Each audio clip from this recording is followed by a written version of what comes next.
जय हिंद दोस्तों, आज के इस क्लास में आप सभी लोगों का स्वागत है। तो दोस्तों आज हम बात करने वाले हैं विदेशी कंपनियों के भारत में आगमन के बारे में। हाँ जी दोस्तों, हम लोगों ने आधुनिक भारत स्टार्ट कर लिया है, जिसके तहत एक क्लास हम लोगों ने देख लिया था, यानी उत्तरकालीन मुगल शासक के बारे में हम लोग वही पढ़ रहे थे। तो अचानक किसी कारणवश आप लोग का क्लास बंद हो गया था, तो एक बार वहां से शॉर्ट में हम लोग रिवाइज कर लेते हैं, फिर आगे बढ़ेंगे हम लोग, फिर स्टार्ट करेंगे हम लोग भारत में यूरोपीय कंपनियों का आगमन कैसे होता है उसके बारे में। तो हम लोगों ने यहाँ पढ़ लिया था कि औरंगजेब के बाद जो शासक बनता है सबसे पहले वो रहता है बहादुर शाह। ठीक है, बहादुर शाह। बहादुर शाह जैसे ही गद्दी से हटता है उसके बाद जहांदार शाह आता है। जहांदार शाह के बाद फर्रुखसियर आता है। ठीक है, फर्रुखसियर। फर्रुखसियर के बाद एक शासक और आता है जिसका नाम रहता है रफी उद दराज। ये सबसे छोटा कार्यकाल इसका रहता है, हालांकि मुगल साम्राज्य में इसी का।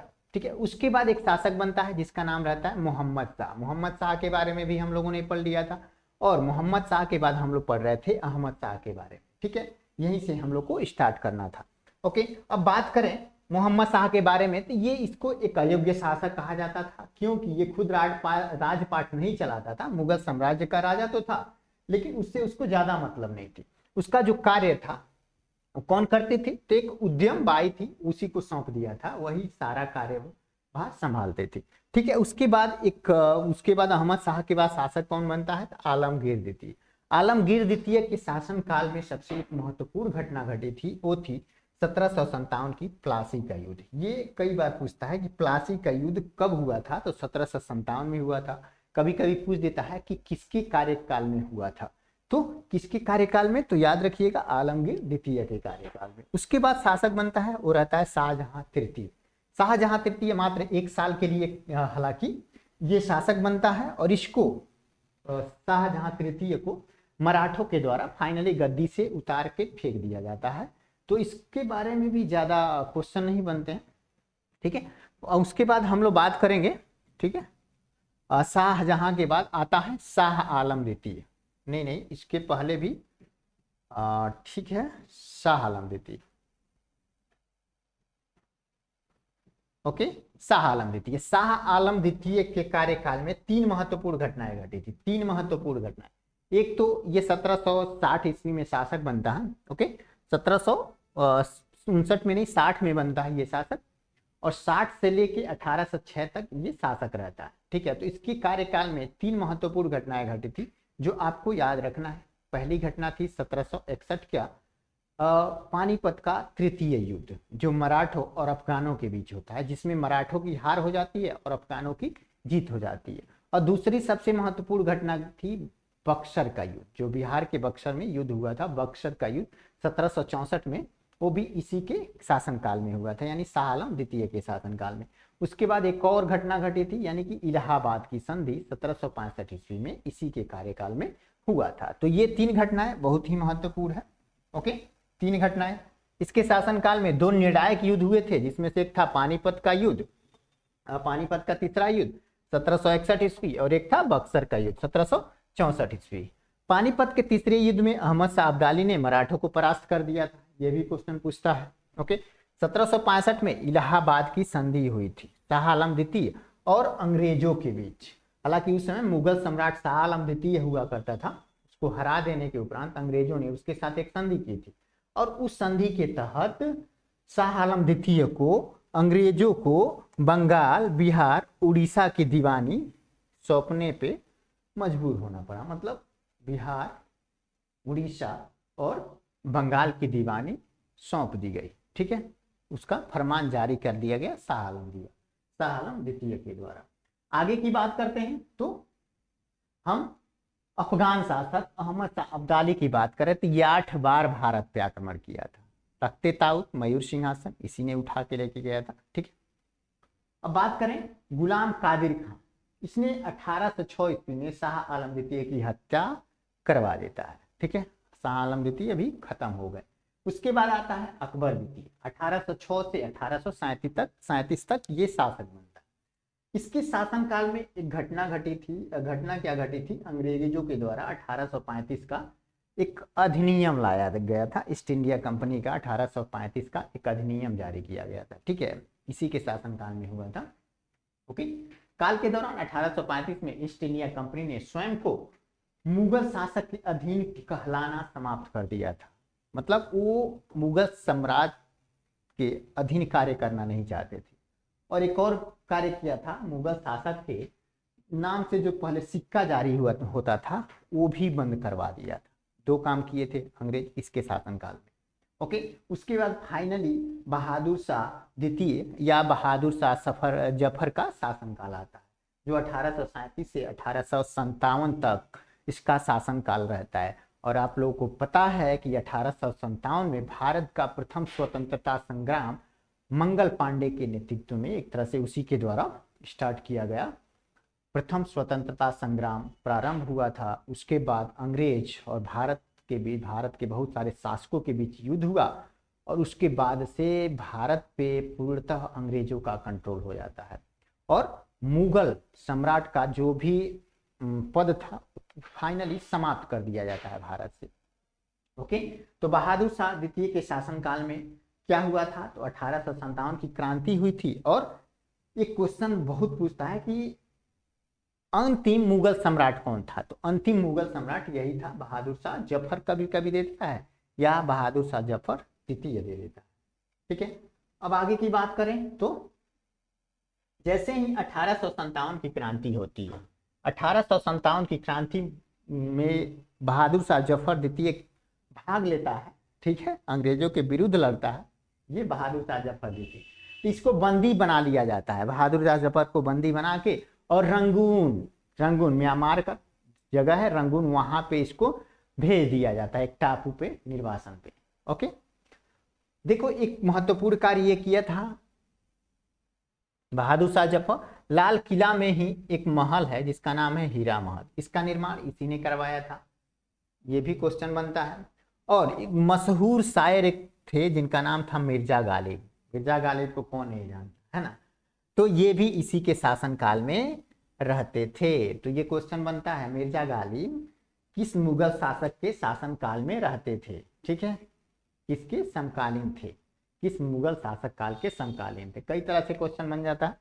तो बहादुर शाह जफर के ही समकालीन हुआ करते थे मिर्जा गालिब इन्हीं के समकालीन हुआ करते थे।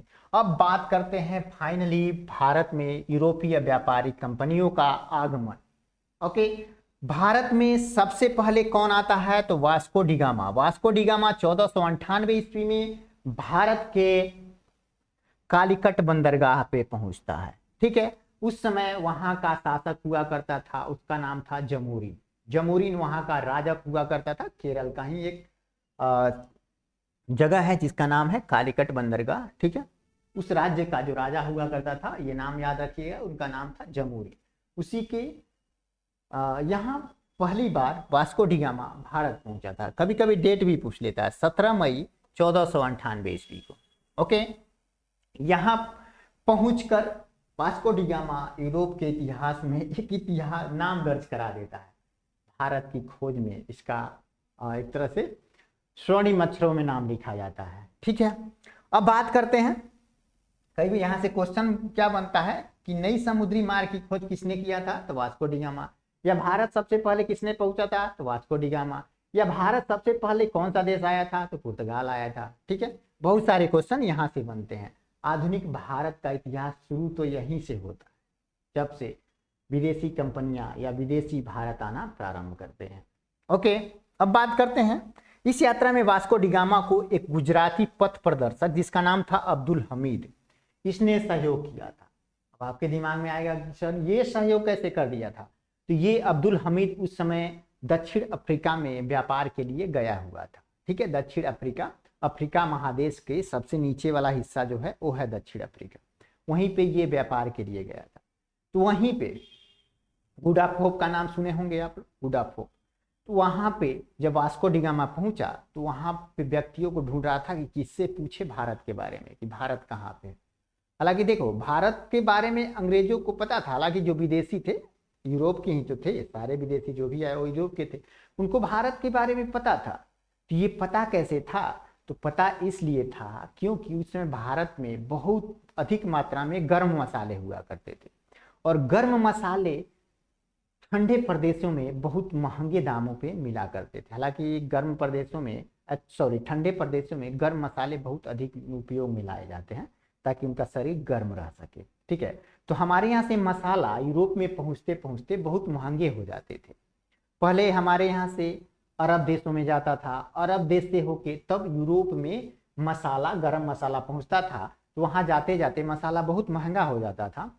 तो उसी के खोज में भारत ये आए थे। ठीक है, यूरोप से कई बार ये लोग चले भारत के खोज में। तो कभी भारत की खोज में ये अमेरिका पहुंच जाते थे, कभी दक्षिण अमेरिका पहुंच जाते थे, कभी आके दक्षिण अफ्रीका से ही लौट जाते थे, क्योंकि दक्षिण अफ्रीका के नीचे आप देखोगे तो सारा समुद्र ही समुद्र है। ठीक है, तो इनको सही रास्ता नहीं मिल पाता था।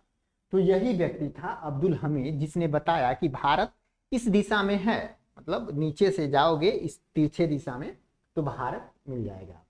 इसने वास्को डी गामा की सहायता की थी। अब बात करते हैं 1505 ईस्वी में फ्रांसिस्को दी अल्मेड़ा भारत में प्रथम पुर्तगाली वायसराय बनकर आया। अब क्या होता है, 1498 में वास्को डी गामा भारत आता है और भारत के राजा, उस समय केरल के राजा जमूरिन हुआ करते थे, उनसे मिलता है और उसका बहुत बढ़िया से सेवा सत्कार होता है। और जाते वक्त राजा ने उसको मतलब नाव में, एक तो नाव लेके खुद आया था, एक नाव अपने तरफ से दे के दोनों नाव में मसाला भर भर के भेज दिया गिफ्ट के रूप में। ये जब पहुंचा अपने यहाँ तो उन मसालों को बेच के बहुत मुनाफा कमाया। जब बहुत मतलब बहुत 500,000 गुना महंगे दाम में वहां बेच के ये काफी अच्छा मुनाफा कमाया और वहां के सम्राट को ये संदेश भी दिया। तो फिर वहां पे एक कंपनी बनती है, कुछ लोगों का एक संगठन बनता है जिसको कंपनी कहा जाता है। कंपनी बनाया जाता है और कंपनी बन के 1505 ईस्वी में भारत पहुंचती है और उस कंपनी का जो हेड होता है, वायसराय होता है, वो होता है Francisco de Almeida. Francisco de Almeida, okay, नाम याद रखिएगा। जो पुर्तगाल कंपनी भारत आई थी 1505 ईस्वी में, तो उसका जो हेड था यानी वायसराय था वो था फ्रांसिस्को दी अल्मेड़ा। ठीक है, ये प्रथम वायसराय हुआ करता है। अब आगे की बात करते हैं। तो 1505 में आया, उसके बाद ये लौट गया, फ्रांसिस्को दी अल्मेड़ा लौट गया। उसके बाद एक फिर वायसराय आता है 1509 ईस्वी में। वायसराय मतलब गवर्नर जनरल भी कह सकते हैं, आगे चल के इन्हीं का नाम गवर्नर पद, इन्हीं के वायसराय का ही पद गवर्नर जनरल के रूप में परिवर्तित हो जाता है। ओके, तो 1509 ईस्वी में फ्रांसिस्को दी अल्मेड़ा भारत में पुर्तगालियों का वायसराय बना। ओके, फ्रांसिस्को दी अल्बुकर्क 1509 में पुर्तगालियों का वायसराय बनता। पहला वायसराय कौन था, तो फ्रांसिस्को दी अल्मेड़ा, ये दूसरे नंबर का वायसराय था। फ्रांसिस्को अल्फांसो दी अल्बुकर्क ये दूसरे नंबर का वायसराय हुआ करता था। तो इसने भारत में आके क्या उपलब्धि प्राप्त की, तो देखो 1610 ईस्वी में बीजापुर के यूसुफ आदिल शाह से इसने गोवा को जीत लिया और गोवा पे फाइनली पुर्तगालियों का अधिकार हो गया। और आपको पता है कि सबसे पहले भारत आने वाला व्यक्ति पुर्तगाली था और सबसे लास्ट में जाने वाला व्यक्ति भी पुर्तगाली था। 1761 में गोवा पे भारत सरकार द्वारा एक्शन लेने के उपरांत पुर्तगाली फाइनली गोवा छोड़ के गए थे। हमारा देश तो 1947 में ही आजाद हो गया था, लेकिन 1961 में गोवा छोड़ के जाने वाले अंतिम विदेशी थे, वो थे पुर्तगाली। ठीक है, तो गोवा पे पुर्तगालियों द्वारा 1510 ईस्वी में ही अधिकार कर लिया गया था और तब से गोवा पुर्तगालियों के ही अधीन था। अब थोड़ा सा बात कर लेते हैं विदेशी कंपनियों के बारे में कि उनकी स्थापना कब हुई, ये बहुत क्वेश्चन बनता है। ठीक है, तो देखो ये स्थापना तो इन्हीं के देश में हुई थी। भारत में आगे ये ना समझना कि ये भारत में आगे तब स्थापना करती हैं कंपनियों का, इनकी स्थापना उन्हीं के देश में हुई थी। जैसे पुर्तगाली ईस्ट इंडिया कंपनी की स्थापना कब हुई थी, तो इसकी स्थापना हुई थी 1498 ईस्वी में। 1498 ईस्वी में जैसे ही वास्को डी गामा वहाँ पे पहुँचता है, मतलब पुर्तगाल वापस पहुँचता है, अपना सारा यात्रा वृत्तांत के बारे में वहाँ बताता है, फिर एक कंपनी तैयार कर ली जाती है। हालांकि 7 साल बाद भले भारत में आया था कंपनी, लेकिन बन के तैयार हो गया था 1498 ईस्वी में। उसके बाद अंग्रेज ईस्ट इंडिया कंपनी की स्थापना होती है 1600 ईस्वी में, 1600 ईस्वी में। उसके बाद डच ईस्ट इंडिया कंपनी की स्थापना 1602 ईस्वी में होती है। यही 3 महत्वपूर्ण है सब, ठीक है। बाकी क्वेश्चन नहीं पूछता है, सबसे ज्यादा तो 2 ही पूछता है, पुर्तगाल और अंग्रेज ईस्ट इंडिया कंपनी। उसके बाद डेनिश ईस्ट इंडिया कंपनी की स्थापना 1616 ईस्वी में होती है। फ्रांसीसी ईस्ट इंडिया कंपनी की स्थापना 1664 ईस्वी में होती है। स्वीडिश ईस्ट इंडिया कंपनी की स्थापना 1731 ईस्वी में होती है। लेकिन इन लोगों का आने का क्रम ये नहीं था, पहले तो पुर्तगाल आए थे, उसके बाद अंग्रेज नहीं आए थे, डच आए थे, ठीक है, डच, फिर अंग्रेज आए थे भारत। कंपनी बनने का यही क्रम है, लेकिन इन देशों को आने का क्रम है वो थोड़ा डिफरेंट है। अब बात करते हैं यूरोपीय कंपनियों की प्रथम फैक्ट्री कहां पे और कब बैठाई गई थी। भारत में यूरोपीय कंपनियों की प्रथम फैक्ट्री किस जगह पे और किस साल में बैठाई गई थी, उसके बारे में यहां से भी क्वेश्चन देखने को मिलता है। देखो, पुर्तगाली जब भारत आए पहली बार, तो उन्होंने अपना पहला फैक्ट्री यानी कि कोठी कहाँ बैठाया, तो कोचीन में बैठाया। कोचीन केरल का एक शहर है कोचीन, वहीं पे 1505 ईस्वी में, यहाँ 3 दिया होगा, 3 नहीं 5 ईस्वी में, ठीक है, 5 ईस्वी में, 1505 ईस्वी में। उसके बाद डच पहुंचता है। डच मसूलीपट्टनम, ये अब अपना प्रथम फैक्ट्री कहाँ खोलते हैं, मसूलीपट्टनम में 1605 ईस्वी में। उसके बाद अंग्रेज ये भी मसूलीपट्टनम में ही अपना प्रथम फैक्ट्री खोलते हैं, कब, तो 1611 ईस्वी में। ये 1608 में भी प्रयास किए थे अंग्रेज फैक्ट्री खोलने का, लेकिन ये खोल नहीं पाए थे। उसके बाद डेनिश आता है, जो त्रावणकोर, केरल का ही एक जगह है त्रावणकोर, वहां पे 1620 ईस्वी में अपना प्रथम फैक्ट्री खोलता है। देखो, ये कोचीन भी केरल में है, त्रावणकोर भी केरल में, लेकिन मसूलीपट्टनम ये आंध्र प्रदेश में है, ठीक है, ये आंध्र प्रदेश में है। फ्रांसीसी, ये सूरत यानी गुजरात का जो सूरत शहर है, वहां पे 1668 ईस्वी में अपना प्रथम फैक्ट्री या कोठी कह सकते हैं, उन्होंने खोला था। अब आगे की बात करते हैं, आगे की बात कर लेते हैं। तो पुर्तगालियों ने अपना पहले व्यापारिक कोठी कहाँ खोला था, तो कोची में खोला था, अभी देखे हैं, ओके। लेकिन दक्षिण पूर्वी तट पर पुर्तगालियों की एकमात्र बस्ती हुआ करती थी, जिसका नाम था संथोपे, ठीक है। ये कहाँ की बात कर रहा है, तो दक्षिण पूर्व क्या हो जाता है, ये वाला हिस्सा, ये दक्षिण हो गया और ये पूर्व हो गया, तो इनके बीच में ये वाला हिस्सा, यहाँ पे एक जगह है जिसका नाम है संथोपे। तो मात्र यही एक जगह था, यही एक बस्ती थी जो पुर्तगालियों की बस्ती हुआ करती थी, ठीक है। अब बात करते हैं पुर्तगालियों के बाद भारत कौन आता है, तो डच आते हैं। पुर्तगालियों के बाद भारत कौन आता है, तो डच आते हैं। पुर्तगालियों के बाद भारत डच आए। पहला डच यात्री जो था उसका नाम था कार्नेलियन हाउटमैन। ये बहुत बार क्वेश्चन पूछता है, पहला डच यात्री था उसका नाम था कार्नेलियन हाउटमैन।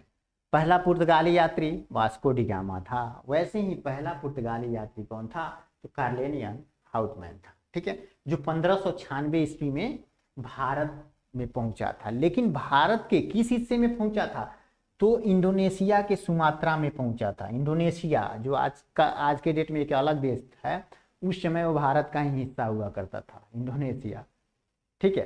तो वहां पे पहुंचा था। अखंड भारत का जब नक्शा देखोगे आप लोगों ना, तो वहां उस अखंड भारत में इंडोनेशिया, म्यांमार, थाईलैंड का थाईलैंड नहीं, म्यांमार और बांग्लादेश, ये सब भारत के ही हिस्सा हुआ करते थे। भारत उस समय अखंड भारत हुआ करता था। तो ये कहाँ पहुंचा था, तो सुमात्रा पहुंचा था, ठीक है। डचों ने भारत में अपनी प्रथम फैक्ट्री कहाँ पे खोली थी, तो 1605 ईस्वी में प्रथम फैक्ट्री 1605 ईस्वी में कहाँ खोली थी, तो मसूलीपट्टनम में खोली थी, अभी हम लोगों ने देखा है, ओके। डचों की दूसरी व्यापारिक कोठी यानी कि फैक्ट्री पुलिकट में स्थापित हुई थी, पुलिकट में, ठीक है, जहां उन्होंने अपना एक स्वर्ण सिक्का भी ढाला था, जिसको पैंगोडा कहते थे, स्वर्ण सिक्का पैंगोडा कहते थे, अभी पैंगोडा आएगा आगे, ठीक है। और पुलिकट को ही ये समस्त गतिविधियों का केंद्र बना दिया, समस्त गतिविधि का केंद्र इन्होंने अपना दूसरे व्यापारिक कोठी को ही बना दिया, ओके, अब आगे की बात करते हैं। तो डचों ने भारत में प्रथम बार औद्योगिक वेतनभोगी रखने का कार्य किया था, यानी वेतन पे अपने औद्योगिक धंधों के लिए लोगों को रखते थे, तो उनके लिए ये पहले व्यक्ति थे जिन्होंने वेतन देना स्टार्ट किया था। ओके, इन्होंने वेतनभोगी पहली बार रखना स्टार्ट किया था। एक नोटेड पॉइंट क्या है, तो डच ईस्ट इंडिया कंपनी ने 1632 में पटना में अपना पहला कारखाना खोला था। हालांकि बिहार के एग्जामों में ये बहुत पूछता है, इसलिए आपको पता होना चाहिए। डच ईस्ट इंडिया कंपनी ने 1632 में पटना में अपना पहला फैक्ट्री या कारखाना खोला था। अब बात करते हैं कोलाचेल की लड़ाई। कोलाचेल की लड़ाई महत्वपूर्ण क्यों हो जाती है, तो एक भारतीय शासक हुआ करते थे जिनका नाम था, त्रावणकोर के राजा थे जिनका नाम था राजा मार्तंड वर्मा। और राजा मार्तंड वर्मा, इनके बीच और डच का एक, उस समय इस कंपनी का ही एक हेड हुआ करता था जिसका नाम था एडमिरल स्टाचियस डी लेनॉय। इन दोनों के बीच युद्ध होती है जिसमें डच को हरा दिया जाता है भारतीय राजा के द्वारा जिनका नाम था मार्तंड वर्मा। ये क्वेश्चन पूछता है, ठीक है। इन्होंने इस कंपनी को हरा दिया था, डच ईस्ट इंडिया कंपनी की सेना को बुरी तरह हराया था। ये युद्ध कब हुआ था, तो 1741 ईस्वी में हुआ था, 1741 ईस्वी में। अब आगे की बात करते हैं, डचों का भारत में अंतिम रूप से पतन कब होता है, तो 1759 ईस्वी में एक युद्ध होता है अंग्रेजों के बीच और डचों के बीच। व्यापार में लेके खुद विदेशी आपस में लड़ रहे थे, ठीक है। व्यापार को लेके अंग्रेज डच, अंग्रेज फ्रांसीसी, अंग्रेज स्वीडिश, ये सब आपस में ही लड़ रहे थे और फाइनली लड़ के अंग्रेज सबको यहाँ से भगा दिए, लेकिन पुर्तगाल को नहीं भगाए। क्यों नहीं भगाए, क्योंकि पुर्तगाल की रानी और ब्रिटेन के राजा की एक तरह से शादी हो गई थी, तो रिश्तेदार बन गए थे। तो दो ही देश फाइनली बचे थे जो भारत को गुलाम बना के इस पे राज कर रहे थे। बाकी अंग्रेज सबको धीरे धीरे भारत से खदेड़ ही दिए, सारे कंपनियों को।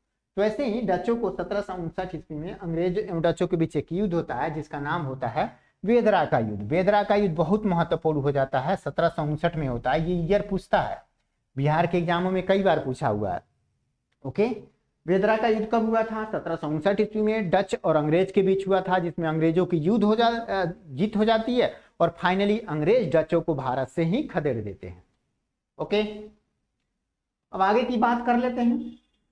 तो अब देखो, 31 दिसंबर 1600 ईस्वी को, उस समय इंग्लैंड की महारानी हुआ करती थी रानी एलिजाबेथ प्रथम।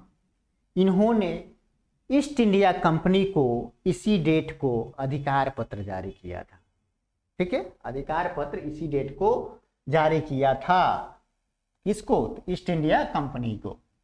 ओके, तो ये क्वेश्चन पूछता है कि रानी एलिजाबेथ द्वितीय प्रथम ने ईस्ट इंडिया कंपनी को कब अधिकार पत्र जारी किया था। तो 1600 ईस्वी तो देगा, तो सबको पता है, लेकिन कभी कभी डेट देता है तो नहीं, डेट दे देता है तो बहुत लोग नहीं बता पाते। देख लेना कि 1600 ईस्वी का लास्ट दिन था 31 दिसंबर, ठीक है। उसी दिन इन्होंने अधिकार पत्र जारी किया था। और उस समय जब ईस्ट इंडिया कंपनी बनी थी, उस समय कंपनी में कुल कितने साझेदार थे, हिस्सेदार थे, तो 217 हिस्सेदार थे, ठीक है। और पहला गवर्नर जनरल जिसको बनाया गया था वो था थॉमस स्मिथ था। ओके, मुगल दरबार जाने वाला प्रथम अंग्रेज कौन था। मान लो अब अंग्रेज कंपनी बनाते हैं, कंपनी को भारत लाते हैं, तो भारत में उस समय मुगल शासन हुआ करता था, तो मुगलों से अनुमति लेना तो जरूरी था ना।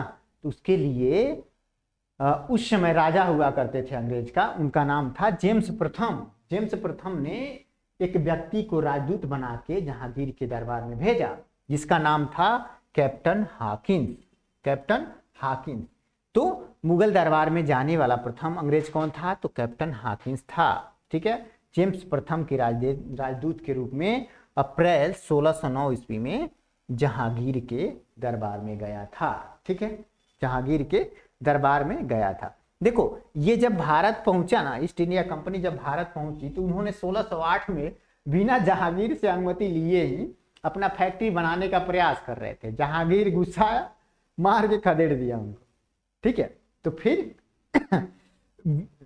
जेम्स प्रथम ने राजदूत के रूप में कैप्टन हाकिंस को भेजा और फाइनली अनुमति लेके और फिर 1611 ईस्वी में दक्षिण पूर्व तट पे, समुद्र तट पे सर्वप्रथम अंग्रेजों ने अपना व्यापारिक कोठी खोला, यानी व्यापारिक फैक्ट्री बैठाया। कहाँ पे? तो मसूलीपट्टनम में, आंध्र प्रदेश के मसूलीपट्टनम में 1611 ईस्वी में अंग्रेजों ने अपना प्रथम फैक्ट्री बैठाया था।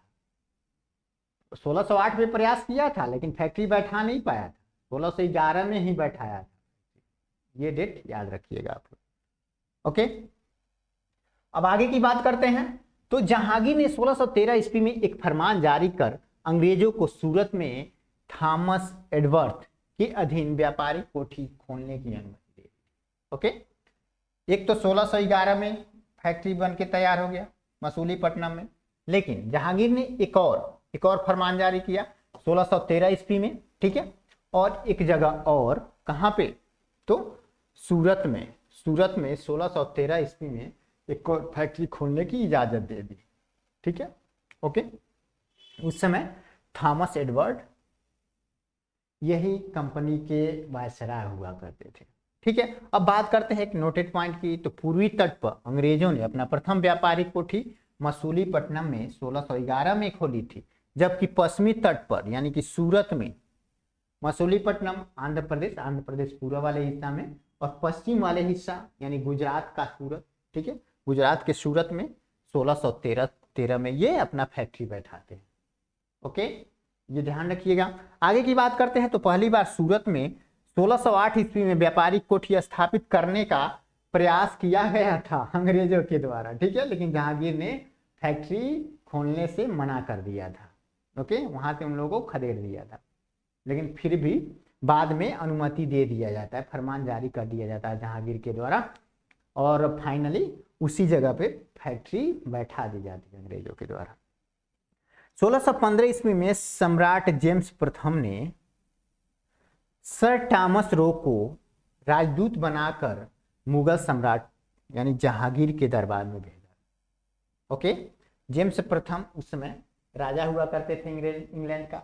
उन्होंने एक व्यक्ति जिसका नाम था सर थॉमस रो, उसको राजदूत बना के और 1615 ईस्वी में इसके दरबार में भेज दिया, ठीक है, जहांगीर के दरबार में भेज दिया, जहां 3 सालों तक ये व्यक्ति वहां पे रहा, ठीक है। जहांगीर के दरबार में सर थॉमस रो 3 सालों तक अपना समय व्यतीत किया और अंग्रेज जहांगीर को एक तरह से पुलाहा पगिला के बहुत सारा फरमान जारी करवा लिया अंग्रेजों के पक्ष में, ठीक है।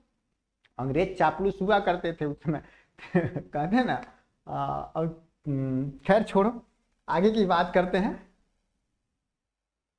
ठीक है। अब नोटेड पॉइंट क्या है? तो देखो, भारत आने वाला पहला अंग्रेजी जहाज था, उसका नाम था रेड ड्रैगन। ये क्वेश्चन पूछता है कि भारत आने वाला पहला अंग्रेज जहाज का क्या नाम था? तो रेड ड्रैगन नाम हुआ करता था। 1611 ईस्वी में दक्षिण पूर्व समुद्र तट पर सर्वप्रथम अंग्रेजों ने मसूलीपट्टनम में व्यापारिक कोठी स्थापित की थी। जहांगीर ने 1613 ईस्वी में एक फरमान जारी कर अंग्रेजों को सूरत में थॉमस एडवर्ड के अधीन व्यापारिक कोठी खोलने की इजाजत दे दी। ये दोबारा टाइप हो गया है, ठीक है। और नोटेड पॉइंट ये तो बताए ही हैं, ओके, और ये भी हो गया है, ठीक है, ये डबल टाइप हो गया है। आगे की बात कर लेते हैं। अब आते हैं इस पे। 1632 ईस्वी में गोलकुंडा के सुल्तान अंग्रेजों को एक सुनहरा फरमान जारी कर देता है। और वो सुनहरा फरमान क्या रहता है? तो उस सुनहरा फरमान में क्या रहता है कि अंग्रेज गोलकुंडा के शासक को 500 पैगोंडा वार्षिक कर देते थे, और उसके बदले जो गोलकुंडा राज्य का बंदरगाह था, उस बंदरगाह से अंग्रेजों को व्यापार करने की खुली छूट मिली थी। बताएं, सोने का जो सिक्का हुआ करता था उसी को पैगोंडा कहा जाता है अंग्रेजों के द्वारा। हालांकि डच ने पैगोंडा चलाया था, लेकिन डचों के चले जाने के बाद अंग्रेजों ने भी हालांकि सोने का सिक्का जारी किया था, उसी को पैगोंडा कहा जाता था। तो 500 पैगोंडा प्रत्येक साल अंग्रेज गोलकुंडा के शासक को देते थे और उसके बदले वहां का जो प्रमुख बंदरगाह था उसको किराए पर ले लिया था और वहां से खुली व्यापार करते थे। यानी उसी बंदरगाह से भारत से माल लेके अपने यहाँ ब्रिटेन जाते थे और ब्रिटेन से उस माल को बढ़िया से हमारे यहाँ से कच्चा माल लेके जाते थे, वहां से तैयार माल लेके उसी बंदरगाह पे आते थे और भारत में व्यापार करते थे। ओके, अब बात करते हैं 1639 ईस्वी में अंग्रेज फ्रांसिस डे ने चंद्रगिरी के राजा से मद्रास पट्टे पर ले लिया। ठीक है, आप सभी को पता होगा अंग्रेजों का 3 मुख्य केंद्र हुआ करते थे उस समय। एक हुआ करता था मुंबई, एक हुआ करता था बंगाल और एक हुआ करता था मद्रास। मुंबई, बंगाल और मद्रास, ये 3 मुख्य केंद्र हुआ करते थे अंग्रेजों का। ओके, तो चलो देखते हैं 1639 ईस्वी में अंग्रेज फ्रांसिस डे ने चंद्रगिरी के राजा जो थे वो मद्रास को पट्टे पर दे दिया। वहां पे एक किलाबंदी कोठी का निर्माण कर लिया जाता है अंग्रेजों को। अंग्रेज वहां पे एक अपना कोठी बनाते हैं और कोठी को चारों तरफ से घेर देते हैं, बाउंड्री करा देते हैं, यानी किलाबंद एक कोठी स्थापित कर देते हैं मद्रास में अंग्रेज। ओके, इसलिए ये इंपॉर्टेंट हो जाता है। इस कोठी का नाम फोर्ट सेंट जॉर्ज पड़ा। फोर्ट सेंट जॉर्ज पड़ा। तो पूछता है कभी कभी फोर्ट सेंट जॉर्ज कहाँ पे स्थित था, ये कहाँ पे स्थित है? तो ये तमिलनाडु में है, यानी मद्रास आज चेन्नई के नाम से जाना जाता है, तो वहीं पे स्थित है। और यह फोर्ट सेंट जॉर्ज कालांतर में कोरोमंडल तट पर अंग्रेजों का मुख्यालय बना। अब ये मुख्यालय बनाने का रीजन क्या था?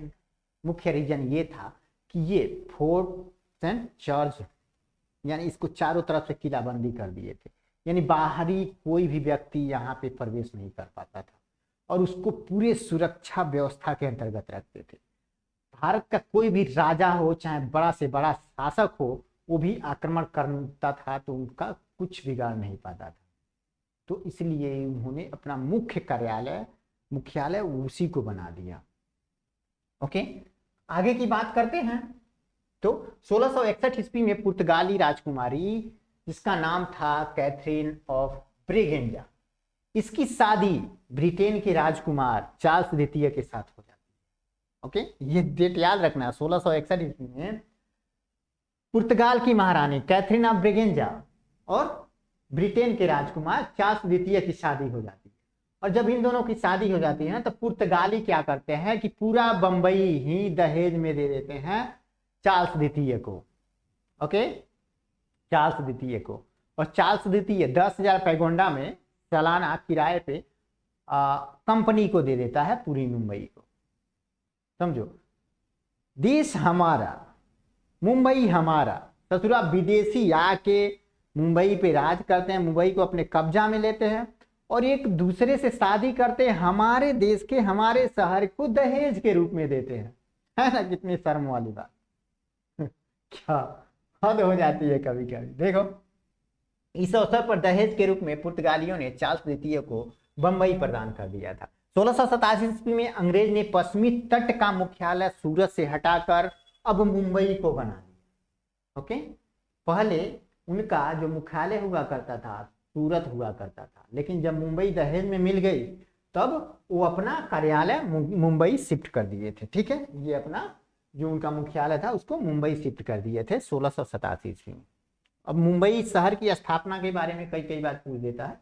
ठीक है, तो मुंबई शहर की स्थापना का श्रेय किसको जाता है? तो हेरोल्ड ओंगियार ने मुंबई शहर की स्थापना की थी। ये क्वेश्चन पूछता है।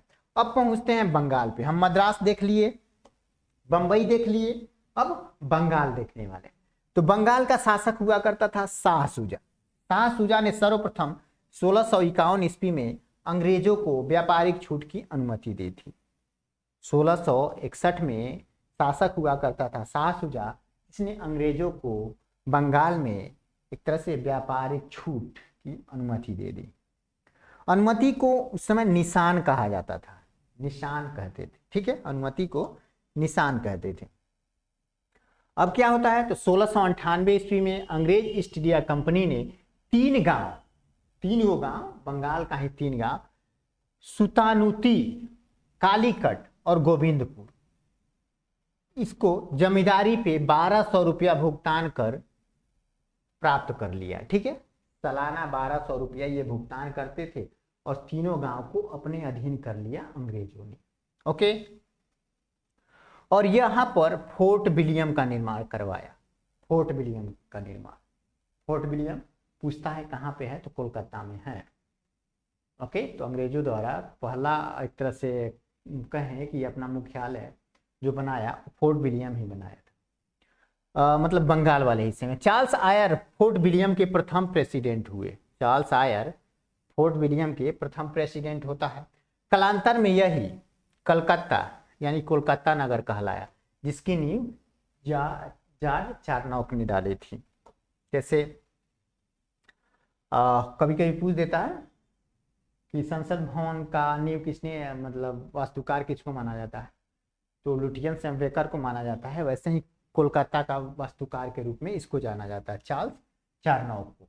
ठीक है, अब बात करते हैं फ्रांसिस। भारत में फ्रांसीसियों की प्रथम कोठी फ्रैंको कैरो के द्वारा सूरत में 1668 ईस्वी में स्थापित की गई। अंग्रेजों के बारे में देख लिए, डच के बारे में देख लिए, अब हम किसके बारे में देख रहे हैं, तो फ्रांसीसियों के बारे में। हालांकि पुर्तगालियों के बारे में भी देख लिए। तो भारत में फ्रांसीसियों की प्रथम कोठी कहाँ पे स्थापित होती है, तो सूरत में। किसके द्वारा, तो फ्रैंको कैरो के द्वारा। फ्रैंको कैरो फ्रांसीसी कंपनी का वायसराय रहता है, उसके द्वारा 1668 ईस्वी में अपना पहला फैक्ट्री स्थापित की जाती है। 1674 में फ्रांसीसी कंपनी के निदेशक हुआ करते थे, जिनका नाम था प्रिंस मॉर्टिन। इन्होंने बालीकोंडापुर के सूबेदार शेर खान लोधी हुआ करता था, उसे पुदुचेरी उस समय एक गांव हुआ करता था। ठीक है, गांव हुआ करता था, उसको किराए पे प्राप्त कर लिया। ठीक है, और बाद में वही पांडिचेरी के नाम से फेमस हो गया। तो पांडिचेरी पे अधिकार एक तरह से पूछता है तो किसका था, तो फ्रांसीसियों का हुआ करता था। ओके, फ्रांसीसियों का पांडिचेरी पे अधिकार हुआ करता था। अब बात करते हैं आंग्ल फ्रांसीसी संघर्ष का। तो इस टॉपिक को हम नेक्स्ट वीडियो में स्टार्ट करेंगे। तो आज का क्लास हम लोग यहीं रहने देते हैं। अगर आप लोग को वीडियो अच्छी लगी हो, इसको लाइक, शेयर और सब्सक्राइब जरूर कीजिएगा, और मिलते हैं नेक्स्ट क्लास में। तब तक के लिए सभी को थैंक्स, टाटा, बाय बाय।